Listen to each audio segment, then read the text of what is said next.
Hello, everybody out there. How we doing? Welcome to the Basketball and Banter Fall event. I'm Brady Hull, host of the Hull Show on 1310 KFKA. Glad to see all you guys. It's really good. Give us a wave. Can everybody just a wave or do the wave? We all do that. Happy to be here with Coach Steve Smiley. Honored to be a part of these. Honestly, I think we've done a few of these now, but these will be official. We're doing these every 3 months, so it'll be a quarterly event. So we're excited for that, ready to go. Just want to remind everybody to mute your mics, so we don't have any of your UFC fights in the background or anything like that. Just mute the mic there. And while you guys are doing that, let's get you hyped up, ready to go for a short video real fast. We'll get to that. And on that video, we think the audio works, Brady, but if it doesn't, as we say, the great ones adjust. So let me we just need someone to sing the fight song, and then we'll be fine. Oh, yeah, sing the fight song in the background, even if we can't hear it. Thank you. We'll have Coach Clump do that. Okay, here we go. No way. How do I mute this?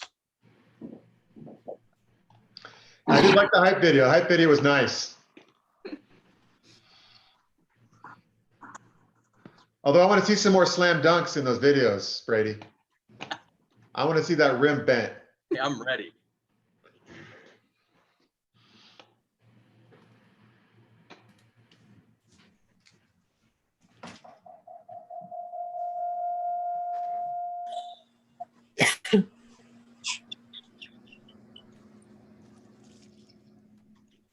I like your shirt, John. You got the no bull shirt going on. What's the back of the shirt say is what I want to know. Is there? It should continue on. It's my new attitude. Hello, Andy. I love it. And all that does is just makes me excited to see you guys in action playing against conference opponents. And we're going to get to all that too. Don't worry. We're going to get to the schedule. But you saw him there, or at least I saw him, Dr. Feinstein. Thank you so much again for taking some time. It's good to see you again, my friend. No, thanks, Brady. Thanks for having me again. And thanks, Coach Smiley, for organizing these quarterly events. They're wonderful. And I'm excited about basketball. We're going to start here pretty soon. Just a couple of weeks away, right? End of November, we should be at our first game. So looking forward. I need basketball like all of us, right? We need some basketball. And I'm just excited about the season, excited about seeing our players back on the court, and my wife and I are looking forward to being sidelined and watching some games. Let's hope we can get the fans in the seats. I know we're all concerned about that. So I just want to stop by and say hello. Thank everyone for being a part of this call, and want you all to know how much I care about our basketball programs and their success. So, and thanks for your help in making that a reality. Again, Dr. Feinstein, appreciate you jumping on. And I know all of you guys, a lot of great folks we'll be talking to, have just answered so many questions. And every day, I had Coach Smiley on yesterday on my program, and I'm sure things have changed since then. So every day there's something new. So I know it's tough sledding to get all this figured out. Another guy that's still trying to work to figure that out, athletic director Darren Dunn is with us as well. Darren, always a pleasure to see you, my friend. Thank you. It's good to be a part of this group. It's good to see everyone, or at least most of you. So it's exciting. We're getting there on fans. We're getting there closer on basketball. So it's exciting to see that. It's great to see our guys actually practice. So it's a great step forward for us and our department. So hopefully you guys get a chance to see them practice. It's been fun to watch them compete. So good things coming for sure. Thanks, Brady. Hey, I do have a question, Brady. I noticed that Kerr's got like 4 boxes of corn pops behind him. I'm just wondering if he's sharing. That's a pretty nice inventory of cereal up there. Yeah, that's my favorite kind too, to get the corn pops going. I do want to give a shout out as well to Sergeant Scott Watson. Somewhere through there, I don't have it all set up there, but again, it's an honor to have someone like yourself on here with us as well. Flint Town Netflix, if you haven't seen it, you should check it out. Everybody here's probably got a subscription to Netflix or something like that, or whatever they are now. So again, shout out to everybody, honestly, for being a part of this. It's a lot of fun. And when Coach Smiley asked me to be a part of it, I'm honored, man. It's fun to get the inside scoop, and that's what these will be designed for quarterly, is to get the updates on basketball. And now, Coach, more than ever, we need those updates. We want to know what's going on the inside of this basketball program, the state of the University of Northern Colorado. Yeah, no, I think for us, first of all, thanks everyone for coming and showing up to the show. One of the things that we wanted to do is, especially in this kind of virtual realm, is to get people more engaged, to connect more. And even though we can't do as much physically right now, as we always tell our guys, the great ones adjust. And I think, learning this technology and being able to adjust and getting more people, like right now we have almost 70 people on this call, and it would be hard to get 70 people together at a luncheon or something. So I think it's great. And, Brady, yeah, I think before we kind of talk about this year's team, I know we kind of wanted to just kind of showcase where we're at, in the current state of things. That's so, my first name. So for us, and I think make sure those things are muted. I might start bumbling all over the place, but what we want to do is kind of share our screen, just talk about a couple different metrics that we think are important on the current state of the program, and then we can kind of fast forward it into this year's team. So I'm gonna share my screen again, and I want to show the crew here a few things. And so Brady, the first thing we're looking at is this showing up, Brady? We good? Yes, sir. Yep, we got it. Okay, cool. All right, so. People talk about, what's kind of the current state of the program? Where do you rank? All that kind of stuff. And as we've gone into some more recruit Zooms and learning more about our program, one of the things that we've really highlighted and learned is where we're at in the big picture of things. And so what everyone's looking at now is the NCAA net. And so when you talk about March Madness and you talk about how do teams get seeded, 1 seeds, 2 seeds, whatever, this is the absolute metric that it eventually tells who your 1 seeds and 2 seeds are, all the way down. So last year, this is from last year, okay, in the tournament, if there would have been a tournament, it would have probably been Gonzaga, Kansas, Dayton, San Diego State would have probably been your 1 seeds. We asked recruits, we said, well, how many Division I teams are there in the country? And we get answers all over the board, usually 120, 150, no one knows. And so I'm going to show everyone how many teams there are in the country. We're going to keep going and keep going. Goes for a while. There are currently last year 353 Division I programs in America. Okay, so we want to put that as a baseline because people don't understand how many Division I teams there are. And then they say, well, where do you rank? And we're really proud about this. So as we ended the season last year, kind of keep rolling up here. Okay, you got Montana State, who's a good team in our league, 229, good team. Keep going up. We're going to go for a while here. There's a reason we're showing this because the numbers are good, but you go all the way up right here. And the reason we were kind of predicted to maybe win the Big Sky tournament last year is we were the highest ranked team in the league and we were ranked 100 in the country. And if you just kind of look at some of these teams, we always tell recruits like, hey, listen, guys, if Georgia out of the SEC colleges, you'd think they're so much better than us, you wouldn't even take our call anymore. Well, they're right here at 91. And if you think, Miami out of the ACC colleges, we'd be done. Well, right now we're ranked higher than Miami. We're ranked higher than our buddies across the interstate out west, Colorado State, which a lot of people would perceive to be a much bigger program, and that's just not the case. And so we like to show people that right now we say we're a top 100 program. So we've got that. And stop me anytime, Brady, if you have questions. But then the other thing that's really important is what's called the KenPom. He just came out with a big article last night on how to rank teams this year. He is the analytical authority in ranking teams in Division I. And Coach, you can see, yeah. Coach, quickly, for some of those, KenPom, a lot of us are aware of it, but what all does that entail? When you're looking at obviously strength of schedule, but this is a ranking system based on a lot of different factors. Strength of schedule, who you play at home, who you play on the road. Do you have good wins? There's all these different quadrants in the NCAA, quad 1, quad 2, quad 3, quad 4. So it really takes all the stuff that's important. It puts it into a batch, and it shows where you rank, taking out all the bias, really. Okay, it takes out all the fluff and the bias, and it shows where you're at. So in the KenPom, this one even favors us a little bit higher. So I want to show people, too, in the KenPom, we're in the top 75 in the country.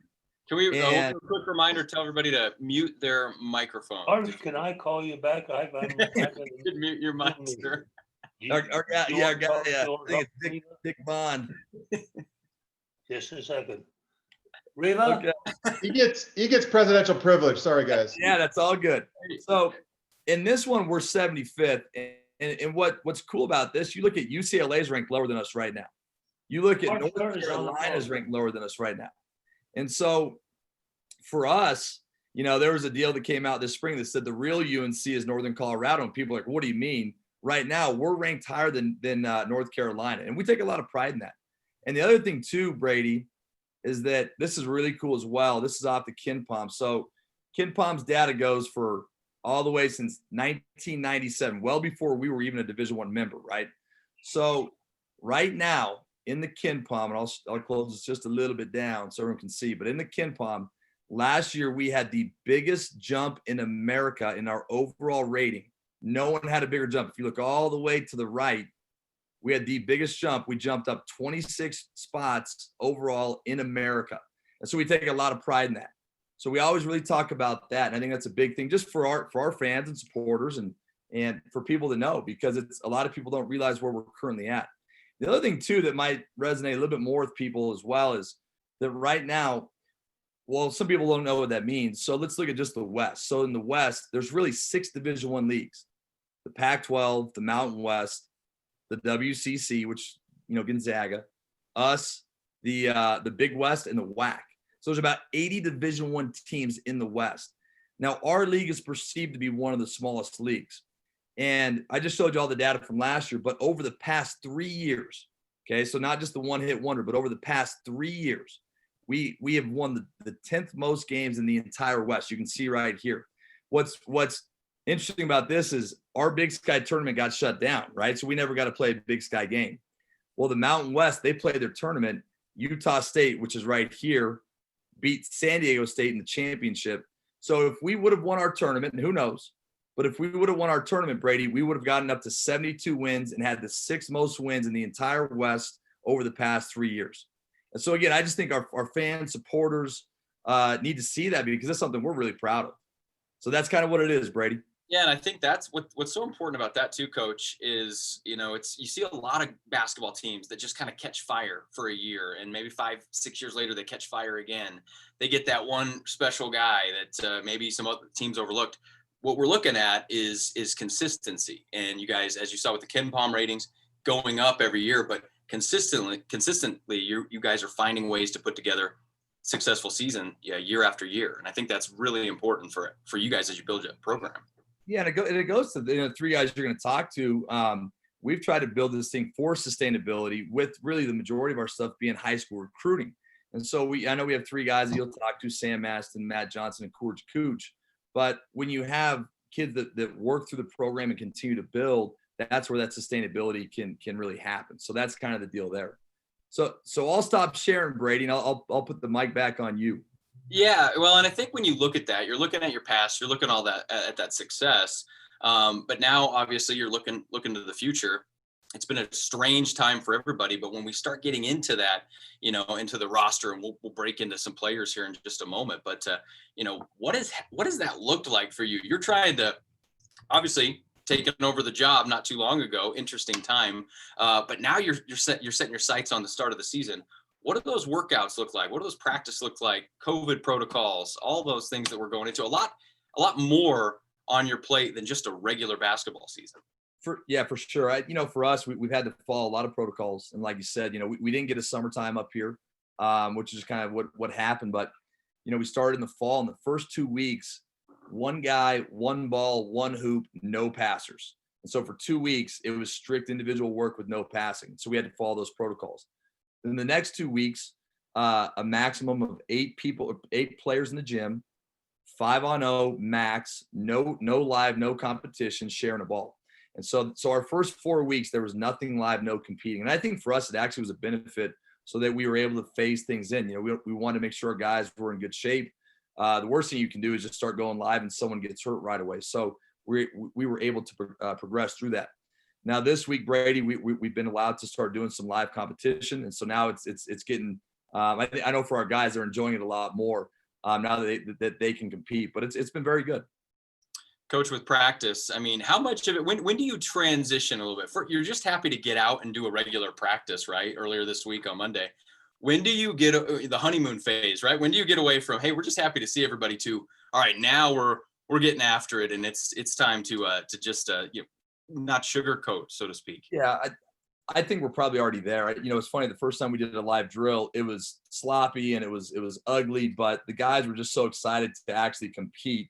It was fun to see that. But I think for our guys too, now that we know that we're going to play in November, I think both our players and our staff, we have that sense of urgency. Like, hey, we don't have time to waste days. We've told our guys, especially our leaders on our team, our veterans, our guys in the call, Bodie Humes, guys like that. Like, we can't have bad practices because we've got a lot of stuff to do. We're a new staff, all that kind of stuff. And we're not going to change how we play on the floor, but there's a lot of things we have to get in. So I think there's definitely that sense of urgency to never have a bad day. And we've had 3 short practices so far this week, and we haven't had any yet, but it will happen at some point in time. Coach, I know we'll have a lot of roster questions as we go and we start sorting through the depth charts. But when you look at this current roster right now, any surprises for you early on? Again, I know getting guys together in these full practice modes, we're still just trying to analyze here, but anything that sticks out to you? I think for us, and I think for our fans on the call, I mean, they're very aware of our 9 returners. And so no real surprises on our returners other than they've gotten better. They really took that COVID time seriously. They're bigger, they're stronger. And so our 9 returns look really good. Then with all of our new guys, I mean, so many new guys that we think can really impact us, whether it's Dalen Kuntz, Colorado transfer, our 2 young big guys, Theo Hughes and Jamel Melvin. I mean, we're just thrilled with both of them. They're totally different players, but they got really bright futures. Our Key English is our 1 junior college transfer that has 3 years left. Has done a great job so far. Bryce Kennedy, Connor Creech, Jalen Page. I'm probably missing somebody, but we have 7 new guys. And especially when you sign 4 guys during COVID over a YouTube and a Zoom, you always have the worries that they're not as good as you thought, or their character, more importantly, is not what you thought it was, or maybe they're 3 inches shorter than you thought they were because you couldn't see them live. And we just didn't have any of those disappointments. I mean, we've got a ton of guys, and right now we're really happy with how they're progressing. So I just think our surprises is that as a coach, you kind of brace yourself for, okay, what's this kid going to really look like when he shows up? And just with all the new guys, they've done a great job so far. Well, we got a couple of those guys on with us too. Some juniors getting set to talk to them. Sam Maston, Matt Johnson, Joe Cooch joining us. Let's go to Matt first. Matt, are you there? Question for you as soon as we see you there. Matt, how much do you pay attention to what's going on with the updates, with the Big Sky Conference, with basketball as a whole? How much do you look at those updates, or do you just say, you know what, I'll just be ready whenever coach tells us we'll be ready for practice? How much do you look at that? Actually, I don't look at it at all. I'm not really aware of anything like that. I just like to, come to practice, take every day step by step, get better every day, as coach always says to us. And, just try to get better every day, just don't worry about anything outside in the COVID world and all that stuff. Just follow protocol and just keep, playing basketball, see where we can go. But at the same time, I'm really happy that they came out with the official date that we'll be starting. So that was really nice to hear. Yeah, absolutely. I know we're all pumped to see you guys, and Matt, we'll bring you back in a moment and ask you a few things later on in the discussion, but appreciate you, man. Sam Maston, I saw you over there a moment ago. Sam, talk to us about, personally for you, those struggles. It was such a strange time last year. The expectations were pretty high. I know you guys had high expectations last year, but just the struggles throughout this process, the challenge for you, not necessarily knowing, when you were going to be practicing, when you were going to be set for games. What was that like for you personally? For me, it was really hard. Last season was kind of a weird one in the sense of in the middle of conference, I broke my hand and had to miss 7 games. And I personally thought I worked really hard to kind of rehab the hand and get back. And right as I felt like I was kind of getting in shape and getting ready to play again, then the whole season just got shut down. And so it was tough. And it was kind of one of those things where I think what made it so tough was no one had ever been through it before. And no one really knew kind of what to expect. And so we were all going through this for the first time. And so there was a lot of, what ifs and a lot of questions. And obviously, as hard as it was, losing our season at the end of right before the tournament got going, I think it ultimately ended up being really good for us because it gave a lot of us new guys some extra time at home and a lot of time to really, transform our bodies and really develop our games. So I think overall it ended up being a big blessing in disguise. So. I like that. Finding the silver lining. You got to find the positives in these tough situations. Joe Cooch is joining us as well. And what was that moment like for you personally when you get back into practice? You know, from my understanding, didn't really have a summer, and a lot of things were so much different for you guys. Was that moment huge for you, or were you like, yeah, it's basketball, it's business as usual, or was it kind of emotional for the team?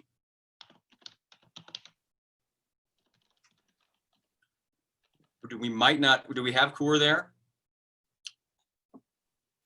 Oh, it's not. His volume's not working, Coor. Oh, Coor, I think your mic might be, or your volume's not. It's okay. You know what? We'll see if we can get Coor to come back and get that volume going. I've had these happen to me every Zoom meeting, so I'm surprised these have worked for me so well. But anyway, Coach, you know, following up on what I was asking Coor, I know I've talked to you about this on the program, but that was probably kind of an emotional experience, just getting everybody back, and after such a tough time, such a strange time where really nobody had a lot of those answers. Yeah, and I think, you know, it was just getting him back was a fun time.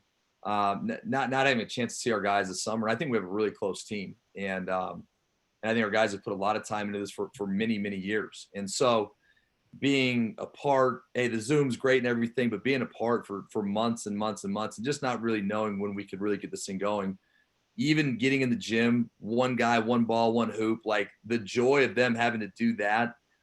In normal time, it's just like, what are we doing here? But I mean, just even those first 2 weeks were great. And so I think that it's been really good.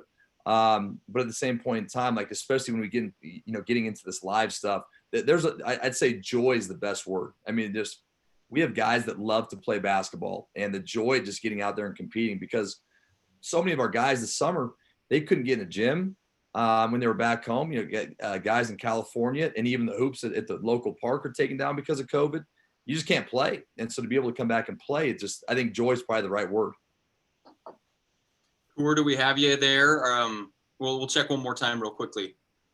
See if we have Coor hanging out over there with that pesky volume guy. Well, Coach, we'll transition to this then. Everybody's asking these same questions. I'm asking them every day on my show to no one in particular, because I don't know the answers. Schedule updates for us. What do we know at this point? And then take about 4 hours to tell us what we don't know. Well, I'll tell you this. It's funny. I've talked more to my bosses, to David and Darren. Today, every day, we're talking every single day about our schedule, and it changes. It's a fluid situation. Initially, the Big Sky several months ago, to try to help out with budgets, took our typical 20-game league schedule and dropped it down to 16 to try to save money. And now there's discussions. Do we stay there? Do we move to 20? There's a lot of different things. And for the NCAA, they made the mandate that you can only play a max of 27 games now. Typically, it's 31. But this year, it's 27, and we can't start till November 25th, which is usually November 10th. And so what does that mean? It means that we had a full schedule. We had every contract signed. Every team in the country did. But now with games being changed, start dates being changed, COVID budgets, some of the schools that maybe paid money in the non-conference have $100 million deficits now. It's just crazy. And as we're talking to our colleagues in Division I, nobody has a schedule finalized right now. But what I will say, Brady, is that it's going to start off with making sure we understand what the Big Sky schedule looks like. Does it stay the same? Do they change it? Will there be pods? Will there be different things? We'll see. But then from there, let's just say that if we got to 20, then we have to look at, okay, how do we fill out 7 more games in the non-conference starting November 25th? So I think all options are still on the table, but I know that for us, I mean, we're on the phone both with our administration, but also with Division I coaches all day, just trying to figure out what it's going to look like. So I think in the next week, we'll have some real answers. Yeah. And Coach, I know you can't really answer this one either, but on that non-conference, we talked about this on my program yesterday. Are there discussions, or are there hopeful discussions about what you can do somewhat locally when you're talking about Northern Colorado, when you're talking about CU, DU, even up in Wyoming? Because we've heard that a lot too, even on the football side, is what would that look like if travel is going to be somewhat restricted? Are those discussions maybe you're wanting to have or hopeful to have?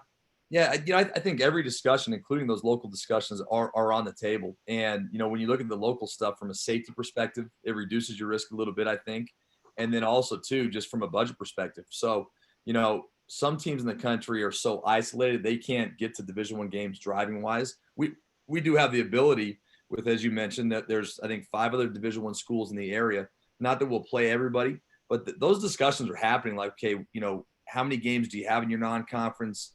Is there a way where we can just drive down and play on the same day, save on hotels again from a budget, a safety, things like that. So there's a lot of there are a lot of discussions about that, but I think we're still just in kind of that wait and see mode. Like, how is this all going to work? It's but to answer your question, everyone's talking every day and just trying to figure it out for sure. Yeah, a lot of conversations, right? As you said yesterday, completely different story today, but we do know, you know, we've got a schedule in mind, we've got a date in mind, and it certainly looks like basketball is on its way. People have that other question though. How will they get to attend those games? Is that, obviously I know you guys are talking about it. What does that look like on that side of it? That's the burning question, I suppose. Yeah, and you know, I think for the fans, and that's the thing, is it going to be normal? Is it going to be no fans? Is it going to be a bubble? Is it going to be limited for social distance? We don't know the answer to that yet. And even like, for instance, a lot of our round ball members that have that access to our champions room, trust me, we're really looking at that and trying to figure out what we can do. We don't have all those answers yet, but I think it's going to be guided on multiple levels, you know, the institution, the county, the state, and what we can do. But I think I just think in the big picture, being able to watch Major League Baseball, NFL, you know, those different professional sports, and even college football, I think there's more information for our sport than those sports had being the first one. So, you know, we certainly obviously want to have fans. We love having fans. It helps our guys so much. We just don't know yet, but it's something that we are discussing and trying to figure out with our administration every day. Yeah, and I think obviously the round ball folks too, you know, looking at it, not just the games, but, you know, what the experiences they get to have during those games too. I know those are things that are up in the air right now, just exactly how that's going to work. Yeah, because I think for us, you know, I look at the, you know, the champs room in the past and how much fun it is for those people to go in there. It's just great to go in there and, you know, get some food, maybe get a couple drinks, listen to the coaching staff, hear the scout for the game. That's a really cool experience. And so we definitely understand that.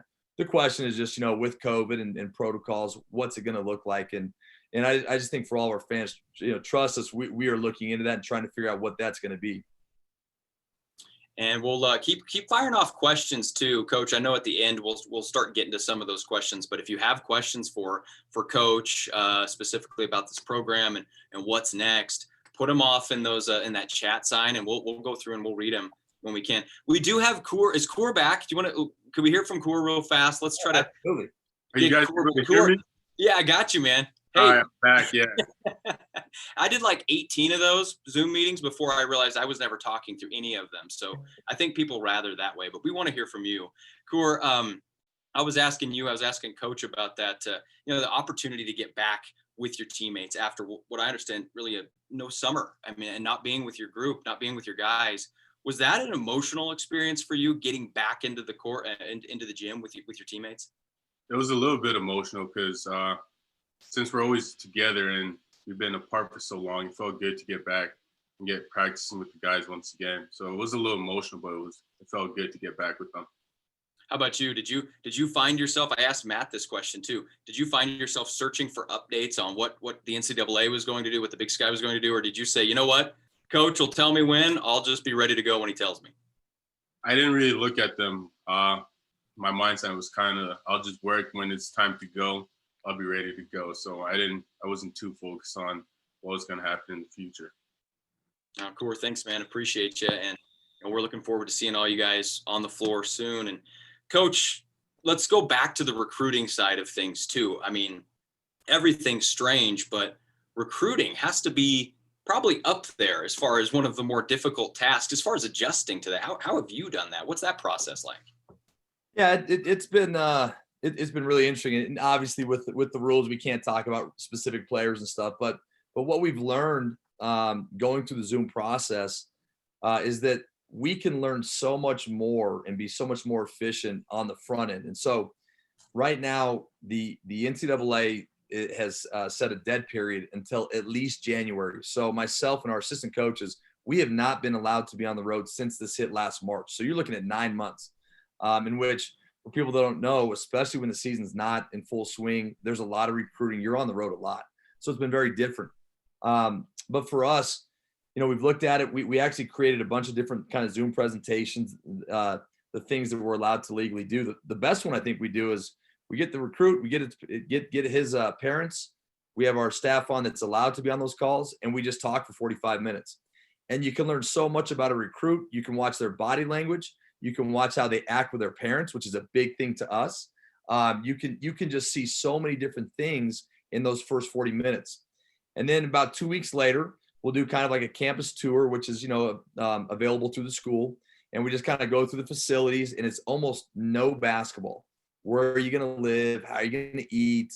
We talk about all the academic stuff. Obviously, there's a lot of questions from parents on academic support, advising. And so we can hit all that stuff. And then the last one about 2 weeks later, and sometimes the recruits don't even get to the third one because we've studied their body language. We're like, this isn't the guy that we want to have on in our program. But we get to the third one, and now let's talk basketball. Let's talk development. Let's show a graphic of Coor, who showed up here at 200 pounds, and now he's 230 pounds. Let's show a graphic of how Coor his body's progressed through the last 2 years. Let's talk about all that different stuff. And so we really kind of go through and try to just kind of be kind of the soft rain idea, every couple of weeks hitting kids up. But it's been difficult. You've got to watch you got to watch film, but you can't see anything live. And so it's just been different. But for us, you look at our team right now, we have one senior, so we don't have a huge recruiting class next year. And then obviously the three kids you're talking to now, Sam, Matt, and Coor, that's the biggest class in school history. That's 6 kids. And to answer Mike Shoup's question, Dalen Kuntz is in that class, and he did get eligible. So we have 6 really good juniors. And so that's great. But someday those guys are going to be gone in 2 years. And so then you got to really reload that. So we're looking at the big picture on how to address that class 2 years from now. But yeah, Brady, it's been interesting because we just, it's different for us as coaches. We haven't been on a plane. We haven't done anything in terms of traveling, or recruits can't come here either. There's just none of that interaction at all. So it's all virtual. And I know Coach can't speak on that, but we have some information over at 1310kfk.com on some possibilities there as far as hopeful future Bears there as well. Coach, what's the date look like as far as when you would get to be able to get back on the road and have some of those in-person visits? All we know right now is at least January. It could get pushed back further. It just kept getting pushed back month after month. And then finally the NCAA a few weeks ago said, you know what, we're just going to push it back until 2021 at a minimum. So I have no idea other than 2020, we will not be on a plane recruiting. I do know that. Yeah. And again, even through the last couple of years, the NCAA has kind of edited their recruiting rules. So I've always struggled to follow those, but I struggle to follow a lot of things. And then now you pile this on, there's a lot of new rules that you're going with too. So, do you find yourself just kind of like stepping back saying, okay, what can I do again? What can I do? How often do you have to do that? Well, that's where the compliance people make their money, right? Because we have a compliance staff, and before we do anything, we always check with our compliance. Can we do this? Can we not do this? Can we do this? And obviously that keeps you out of trouble, but it's the fastest way to learn because the rule books and the handbooks are hundreds of pages deep, and we have to know those. We get tested every year, but the best way is to just ask compliance. So that's where we figure our information out. Yeah, well, hats off to you and your coaching staff, just trying to navigate through these waters too, and the players too. On the other side for the players, it's something completely new to them too, when they're determining where they're going to go play and spend a lot of their future. That's both sides. There's a lot of difficulties there. Yeah, I think for us, I give a lot of credit to a guy like Jamel Melvin, Marquis English, who are with us now. Jamel Melvin's from kind of that Washington, D.C., DMV area, never visited. And, you worry about homesickness. Marquis English is from Kansas, but still, you worry about that. Some of our other guys that came in, Dalen Kuntz, he'd known me for 3 or 4 years recruiting him before he went to CU. Jalen Page is local. Connor Creech is from Nebraska. But you look at a guy like Jamel, and he had to just take a leap of faith that what we were explaining to him was reality, and he was as nervous as we were when he got here. So yeah, it's on both ends for sure. Well, kind of going back full circle here, and what these are ultimately about, these get-togethers here, these basketball and banters, is really to update folks on the state of the basketball program. And this will be fun because we'll be doing these, as we said, every 3 months, and there'll be different times too. Like right now, we're just looking for answers. We're looking for schedules. In 3 months, we'll be playing basketball. We'll be able to talk a bit about that, but getting back together and back to what these are ultimately all about is the contribution from the members of the round ball side of things. I mean, it's absolutely huge. As you brought up those stats from the past and how this program has found success, to continue with that success, to keep that not only stable but growing. This is where the round ball side of things comes up so huge. It is huge. And if we go back 3 months ago when we had our first one, we really talked about one of the things we needed just like right away, and we didn't have in our budget. We needed some more shooting machines, some equipment, because we knew, talking to administration, that we were not going to be allowed to be able to get in the gym and have a normal summer. But our guys were going to be around, and they still wanted and needed to get better. And so I do want to show you guys this. It's just a quick 1 minute deal. There's no audio on this one, just a little video. Again, last time we asked for the shooting machine. They're not cheap. They're about $6,000. And our donors stepped up and got it done right away. And I think that's the power of what we're doing. So I'm going to share my screen again, just for a quick little 1 minute deal. Let me pull this up real quick. Okay, hopefully, can we see that, Brady? Yes, sir. We got you. All right, so this isn't ESPN quality editing, but this is what your dollars got for us. And we got, Bodie Hume, who's obviously a great shooter, needing to get some shots up, and we got freshman Bryce Kennedy in there as well. Just a little demonstration video. But so these deals here, and I'll pause it for a second. Our guys can be in the gym by themselves. The programs are all fully adjustable, and you can program to different things, different types of players. You can be in the gym by yourself, 2 guys, 3 guys. But we wanted to kind of show an actual video of what our guys are doing. So I'll keep playing it here.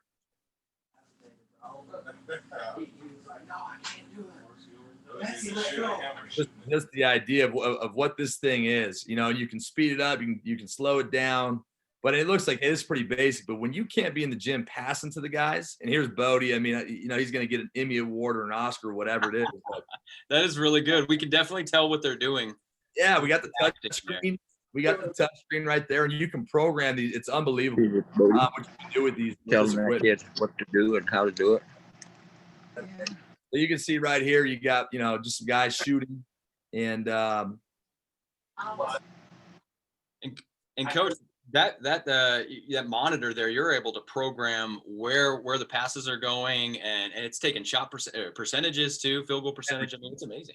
When it moves on its own, it can move, and so you can see right there on the chart. So like the last deal right here, I'll go to the very end here. My fault.